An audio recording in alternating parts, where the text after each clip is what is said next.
Hello everyone, welcome to Legacy Age Academy and welcome to the second video of the series where we are discussing the previous year's history questions. So in the last video, we talked about the previous year's questions that was asked in the year 2022 on the history. We also talked about modern history, ancient history and the medieval history questions that were asked in the year 2022. So in this video, we will be talking about the history questions that were asked in the year 2021 in the UPSC Civil Services examination. Okay, so I hope you have checked out the first video. If you have not watched the first video, then I would recommend you to go and watch the first video and then start with the second video, because it's always advisable to start the previous year's questions from 2022, 2021, 2020 and 2019. Okay, so that you will be more relevant to the examination. So, and this is a must watch video for people who are attempting the exam in the year 2023. Okay, that is exactly, we have around 2 months for the 2023 prelims. So people who are watching this video and if you're attempting 2023 prelims, this is a very important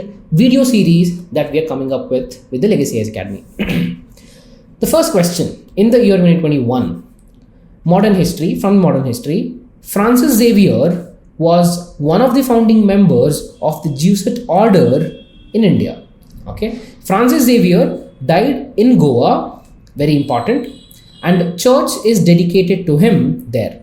The feast of Saint Francis Xavier is celebrated in Goa each year. Okay, so I would classify this particular question, as bit towards the difficult side, because this is an information that you don't find in the spectrum. Okay, and this is an information that you usually don't find even in the NCERT. Okay, so the question why UPSC picked up this question might be because Francis Xavier would be in news in the year 2021. Yes, your guess is true. Francis Xavier was in the news in the year 2020 and 2021. Because of that reason, UPSC has picked this question, which is the difficult side. Okay, if you can't, in this question, to be very specific, it is very difficult not to have some option elimination techniques because you don't find any extreme statements here. Okay, and there are no clues that are very much evident for you to consider the particular statement as incorrect. Okay, so if you know the fact, you can go with it. If you don't know, it's always better to leave the question and go ahead. So how do you answer this question? What is the correct answer? Look at the first statement. Francis Xavier was one of the founding members of the Jesuit order in India. That is very well true. After the acquisition of Goa in the year 1510 by Britishers, okay, we have in the year 1540 something comes out called as Goan Inquisition for the Christian Catholics. So Francis Xavier was the one who was spearheading this particular phenomena of Goan Inquisition, which means the first statement is correct. Francis Xavier died in Goa and church is dedicated to him there. See, you can't eliminate this option with just the intuition that you have, okay, because there are a lot of churches in Goa, but this is an incorrect statement. Actually, the Francis Xavier died in Hong Kong and not in Goa. So the second statement is incorrect. Eliminate the second statement. You will find the answer, that is C. 1 and 3 only. Okay. See, I knew about the first statement. I did not know anything about the second statement. If that is the case, if you don't know anything about the second statement, if you consider this as correct, then you will land up marking D or A as the answer. Okay, which might be which will land you in the difficulty. So that is the reason why I classified this as a bit difficult question. Second question. The Montego-Chelmsford reforms. Again, Montego-Chelmsford reforms. When we were discussing the 2022 questions, there was a question on the Montego-Chelmsford reforms. See, it is said in the UPSC that the questions won't repeat. Okay, by this time you would have understood the questions won't repeat, but the pattern repeats. 2021 UPSC had asked the question on Montego-Chelmsford reforms. 2022 UPSC again asked the question on Montego-Chelmsford reforms. Okay, looking at the previous year's questions, if you would have prepared for Montego-Chelmsford reforms for 2022 prelims, it would have been very easy. Okay, so this is what you will have to pick. When I tell you go through the previous year's question papers, this is what you will have to pick, the themes. The Montego-Chelmsford reforms of 1919 recommended granting voting rights to all the women above the age of 21. Look at the statement. Okay, whenever you're reading the statement in the examination, make sure you mark those keywords that are not suitable for this question, that are not suitable for this statement. See, voting rights to all the women above the age of 21, all. extreme. Okay, mark it, keep it that way. The Government of India Act of 1935 gave women reserved seats in legislature. Okay, you don't see any extreme statements here. See, Montego-Chelmsford reforms, it is true that the women got voting rights, but not all women. Okay, so the women who got voting rights were the women who were graduates and who had wealth, who had property, who had some influence. those are the categories of women who actually got the voting rights in the year 1919. So the first statement is incorrect. So the correct answer is B. Again, Montego-Chelmsford reforms recurring 2021 and also 2022. So people who are preparing for 2023 prelims, make sure you very much cover Montego-Chelmsford reforms. At the same time, do not forget Minto-Morley reforms also in the year 1909. So UPSC has consecutively asked questions on the Montego-Chelmsford reforms in the last 2 years. So 2023 UPSC can target Minto-Morley reforms. Third one. With reference to 8th August 1942 in India, very much specific question. 8th August, the question asks about the date and also the year. In Indian history, which one of the following statements are correct? Okay, so if at all you have 4 statements and you're asked to pick one, you can consider this to be towards the easier side of the question, which is not very much complex. Quit India resolution was adopted by AICC, very much evident. Everywhere we will be studying about this, and we celebrated Azadi Ka Amrit Mahotsav, that is 75 years in independence, and there we heard Prime Minister talking about the significant incidences that happened in the month of August. Okay, and he also mentioned about Quit India movement, which was again August. Okay, so this is how the current affairs will help you answer some of the static questions in the exam, because the static questions will be picked based on the relevance. Okay, will be picked based on the relevance. So 8th August, very much evident, A. You don't even have to read the other options. Okay, let's go and look at the other options. Viceroy's Executive Council was expanded to include more Indians. This happened in most of the acts that were passed from 1892, 1909, 1919, 1935. This happened. Congress ministries resigned in 7 provinces. See, we are talking about 1942. This happened in the year 1939. Okay, this happened in the year 1939 when British announced that India will be supporting Britain in the cause of Second World War. Okay, when this was announced by Britain without taking Indians into consideration and Indians were not consulted, this is when the Congress ministries resigned in the year 1939 and not in the year 1942. Cripps proposed an Indian Union with a full dominion status once the Second World War was over. See, if you look at the chronology of events, first we have something called as August Offer.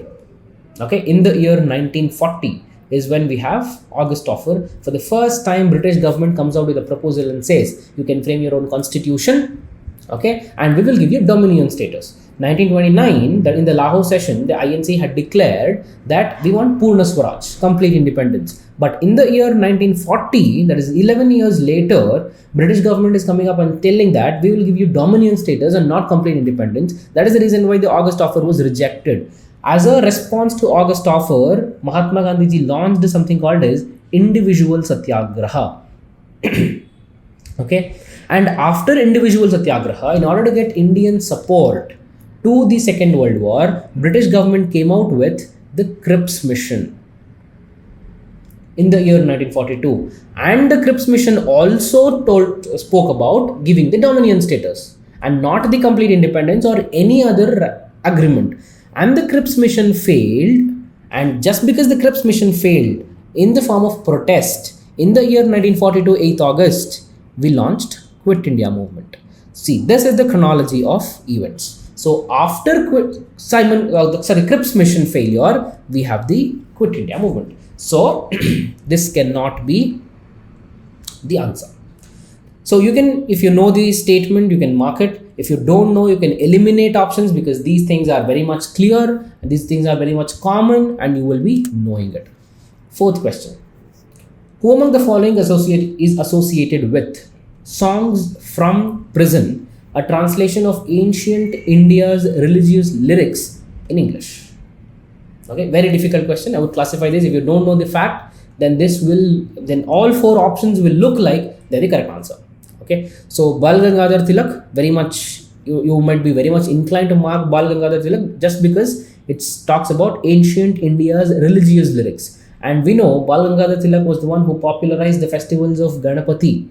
Okay, so he used those occasions in order to propagate the message of nationalism between 1900 and 1905. So this is what happened with Bal Gangadhar Tilak. So very much natural. If you are into option elimination techniques for the UPSC, you would be more inclined to mark Bal Gangadhar Tilak. That is why I always tell you knowledge is greater than any option elimination technique. Okay, option elimination technique are just a supplement, and these are not the only thing that can make you clear the exam. Jawaharlal Nehru, known for his liberalism, known for his secularism. Here we're talking about translation of the ancient India's religious lyrics. You can eliminate. Mohandas Karamchand Gandhi, okay, Sarojini Naidu. See, the correct answer for this question is C, that is Mohandas Karamchand Gandhi. In the year 1930, after the CDM, that is Civil Disobedience Movement, Mahatma Gandhiji was put behind the bars. And this is when, in the year 1930, and between the first RTC, second RTC, and the third RTC, is when Mahatma Gandhiji comes out with a book called Songs from the Prison. So the correct answer is C. Who among the following was associated as secretary with the Hindu female school, which later came to be known as Bethune Female School? Okay, who is a secretary? See, it's a common thing for us to go or read the founder of the particular institution, but here the UPSC has asked us to pick the secretary, okay, of this school, that is Bethune Female School. And I want you to comment in the comment box that what is an year in which Bethune Female School was started. See, the person who started would be very much familiar because even his name has Bethune in it. Okay, so it is E.D. Bethune. E.D. Bethune was the one who started, but I want you to comment in the comment box the year in which he started this Bethune Female School. Okay, now coming to the answer. Who was the secretary? It was Ishwar Chandra Vidyasagar, who was the secretary of the Hindu female school, which later came to be called as Bethune Female School. In the context of colonial India, Shah Nawaz Khan, Prem Kumar Sehgal, Gurbaksh Singh Dhillon are remembered as. Very, very easy. I would classify this as the easiest question because these are the three people that you will find the reference in the NCERT, you will find the reference in the newspaper whenever we talk about Indian National Army, and you also have the names of these people in the spectrum. So these people are the officers of the Indian National Army. Okay, Indian National Army, when they surrender in the year 1945, the Britishers would want to teach a lesson to the entire Indian community. They wanted to tell people that what would happen if someone revolts against the British colonial power. So they start something called as public trials. So in these public trials, the first three people who got trialed in these INA trials were Shah Nawaz Khan, Prem Kumar Sehgal, and Gurbaksh Singh Dhillon. These are the three people who got trialed for the first time in the INA trials. 7. With reference to Indian history, which of the following statements are correct? Statement 1. The Nizamat of Arcot emerged out of Hyderabad state. The Mysore kingdom emerged out of Vijayanagar Empire. The Rohilkhand kingdom was formed out of the territories occupied by the Ahmad Shah Durrani. Okay, see, this is one more hybrid kind of a question which demands your knowledge of both modern history and also a part of medieval history because they're talking about Ahmad Shah Durrani. Okay, so who is Ahmad Shah Durrani? Ahmad Shah Durrani, in the year 1761, he's the same person who fought the third battle of Panipat, the founder of Durrani Empire, who is also called as Ahmad Shah Abdali. Okay, this is the same person, Ahmad Shah Abdali, who fought the third battle of Panipat in the year 1761. Okay, if this is the case, I want you to know the first and the second battle of Panipat. Most of you would be very much knowing the first battle of Panipat in the year 1526 between Babur and Ibrahim Lodi. Now tell me about the second battle of Panipat. So comment in the comment box about the second battle of Panipat, the year in which it was fought, and who were the participants. Okay, who were the participants? Clear? This is the third battle of Panipat between Ahmad Shah Abdali and Marathas. The Nizamat of Arcot emerged out of Hyderabad state. We have studied about the Arcot and when we were studying about the first Carnatic wars. Okay, Anwaruddin would be the Nawab of Arcot. Okay, very true statement. The Nizamat of Arcot emerged out of the Hyderabad state. The Mysore kingdom emerged out of the Vijayanagar Empire. Of course, very true. This we would have told this in the class also whenever we were talking about Vijayanagar Empire, and whenever I link Vijayanagar Empire to the present day Odeyer family, and also when we were talking about Hyder Ali and Tipu Sultan, I would have made this statement. Very true. Rohilakand kingdom was formed out of the territories occupied by the Ahmad Shah Durrani. Okay, very much incorrect statement, because Rohilakand kingdom was a participant in the third battle of Panipat in helping Marathas, which means the Rohilakand kingdom took part in the third battle of Panipat. So it wouldn't have been formed after the Durrani Empire started, that is after the third battle of Panipat. So the third statement is incorrect, and the correct answer is A, 1 and 2. In the first quarter of 17th century, okay, first quarter of the 17th century, which means 1600 to 1650 you can consider. Okay, you can consider 1650. In which of the following were the factory or the factories of the English East India Company located? So the places in which the English East India Company was located. Okay, this is the question that was asked. So look at the first one. Broch, okay, Chikakol, Tiruchinapalli, that is Trichy. Okay, so this is a very tricky question, to be very honest. And in order to answer this, you require a deep knowledge about the advent of Europeans and the consolidation, the expansion of the British power in India. So, if you look at Tiruchinapalli, or Trichy for that matter, became a part of British Empire in the later part of the 17th century. Okay, somewhere around 1750s is when the British will have their occupation in Tiruchinapalli and not in this. Okay, Chikakol was a very famous textile factory located near Northern Sarkars. Where is Northern Sarkars? The eastern coast, the present day parts of Odisha and Andhra Pradesh. That's where you have Northern Sarkars. So this is place which was a part of the Northern Sarkars, and this became a part of the British Empire around 1760s. So the first quarter of the 17th century, that is 1600 to 1650, it was only Broch that was a part of British factory. Okay, that is the option 1, that is 1 only is the correct answer. With reference to Madanapalli of Andhra Pradesh, which of the following statements are correct? See, I would also classify this question as the difficult one, or towards the difficult side, because this is not a part of the usual book that we study, that is Spectrum. Okay, and it was a part of the current affairs, because of which UPSC has picked this question. Pingali Vinayaka designed the tricolor Indian national flag here. Patabi Sitaramaya led the Quit India movement from Andhra Pradesh here. Rabindranath Tagore translated the national anthem from Bengali to English here. Madam Blavatsky and the colonial Alcott set up headquarters of the Theosophical Society here. This is the only statement that you can eliminate with the option elimination technique, because we know that it is not Andhra Pradesh.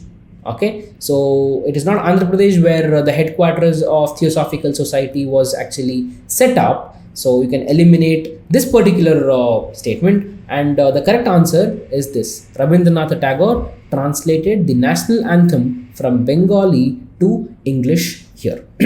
Okay, and the headquarters of the Theosophical Society was at Adyar. Okay, Adyar, and not Madanapalli of Andhra Pradesh. With reference to the history of ancient India, Bhavabhuti, Hastimalla and Kshemeshwara were famous for Jain monks, playwriters, temple architects, philosophers. See, the second and the third name, Hastimalla and Kshemeshwara, were people whom you wouldn't have been heard about. But Bhavabhuti is a very, very popular name in the ancient history. Bhavabhuti was a 8th century Sanskrit scholar who was known for his playwriting skills. So he was a playwright. With just the information of Bhavabhuti, we can answer this question that they were playwrights. He goes on and he writes a play called as Malati and Mahadeva. Malati and Mahadeva is a very famous play that is written by Bhavabhuti. Next, 11th question. With reference to medieval India, which one of the following is the correct sequence of the ascending order in terms of size? Okay, here we are talking about the medieval history's administration. See, here the question has not mentioned whether it is Delhi Sultanate or Mughals for that matter. It just says it is medieval India. So we will have to consider both Delhi Sultanate and Mughals while answering this question. And more or less it remains the same. Paragana, Sarkar, Subha, and remember it is the ascending order we are talking about. Sarkar, Paragana, Subha, Subha, Sarkar, Paragana, Paragana, Subha, and Sarkar. Okay, I would classify this as a very easy question because you would be knowing this. See, Paragana is a smallest unit in a village. Sarkar is like the district. Subha is like a province. Okay, so the name itself, Paragana, P-A-R-A, Para means the group of villages. Group of villages is Para. Clear? So the correct answer is option A. Next, from the decline of Guptas, very difficult question. I would classify this to be as a very, very difficult question. But if you just apply some of the knowledge that you have already, you will be very near to the answer. We'll talk about this. From the decline of Guptas, okay, from the decline of Guptas, around the mid 5th century, that is 450 AD, we are talking about around this time period, until the rise of Harshavardhana, okay, the death of Harshavardhana in the year 647, okay. So this is the death of Harshavardhana, remember. So you can classify the rise of Harshavardhana.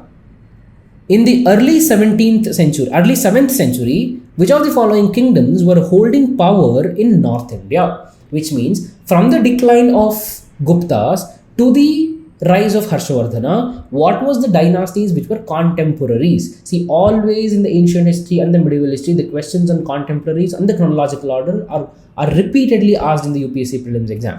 So these are the statements or the options given: Guptas of Magadha, Paramaras of Malwa, Pushyabhutis of Taneshwar, Maukharis of Kanauj, Yadavas of Devagiri, Maitrakas of Vallabhi. Okay, so out of these, look at the option Pushyabhutis of Taneshwar. Okay, see, these are the same Pushyabhuti dynasty to which Harshavardhana belonged. So until the rise of Harshavardhana, there was a person called Prabhakaravardhana who actually started this dynasty, which means Pushyabhutis should be in power before the rise of Harshavardhana from the decline of Guptas. So look for the option 3 in the options given. So you don't have 3, eliminate. You don't have 3, eliminate. See, with just one statement, you were able to eliminate 2 options and you're 50% away from getting an answer. Either B will be your answer or C will be your answer. This is how you will have to eliminate options going forward in the examination. Just by looking at these dynasties. If you have not read in detail about these dynasties, do not leave this particular question. So this is a common thing that we do. You just read a statement, and if you know that, okay, I haven't covered this topic, you would tend to leave that particular question.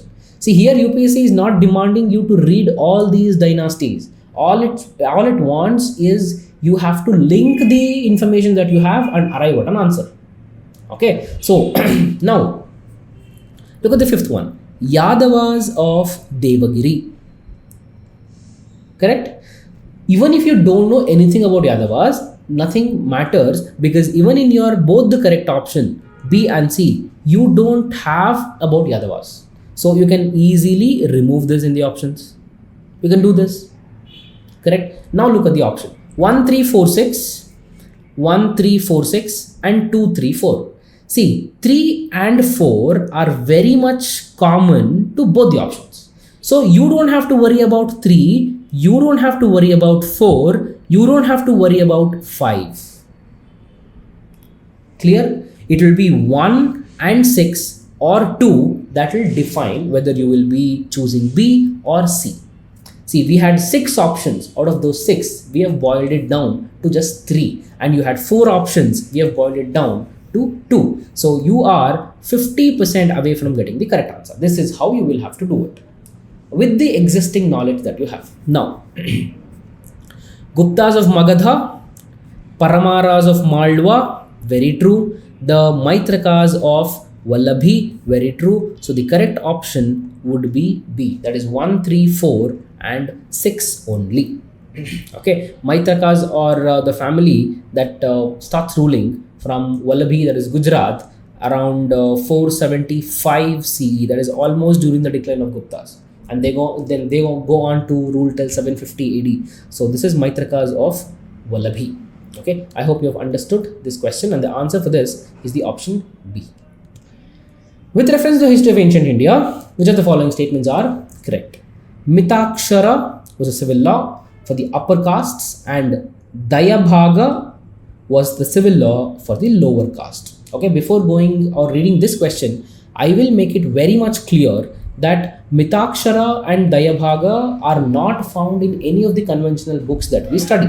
But there was a huge article in the Indian Express in the year 2021 and this entire question was based on the article that was written because of the Hindu corporationary right and the law that was passed.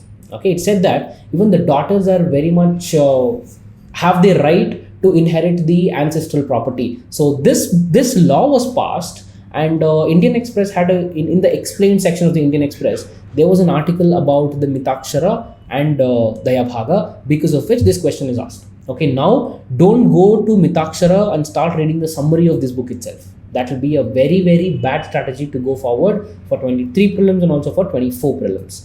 So with this context, do not worry if you have not understood this question, or wherever the history that you have been studying, if this has not been taught, not to worry about it.